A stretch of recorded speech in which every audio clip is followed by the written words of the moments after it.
Welcome back again to Smart Money Monday. Today we're going to talk about a very important topic for small business owners, how to use insurance as a financial tool to help their business. And to help us with this today, we have Chris Otto from Bankoh Investment Services.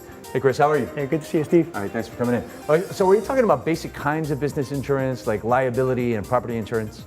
Yeah, well, those type of insurance are important, but today I want to talk about how small businesses can benefit from life insurance. Which sounds odd because we're not talking about a person.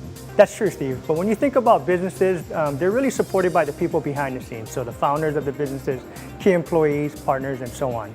So for example, if one of those employees, let's say, brings to the table a special skill set or value, should pass away unexpectedly, that could be detrimental to the operation of the business. All right, so give me an example. So how key person insurance generally works, Steve, is that the company will buy out a life insurance policy on each of the key executives or key people that support that business. If one of them should pass away unexpectedly, that company benefits from the life insurance payout.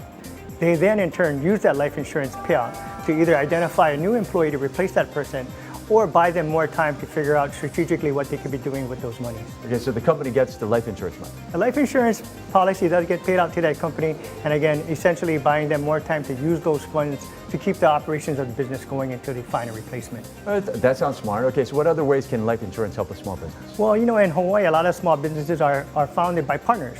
And so there's a strategy called buy-sell agreements. And so essentially how this works is each of the partners buys an insurance policy on the other partner's life.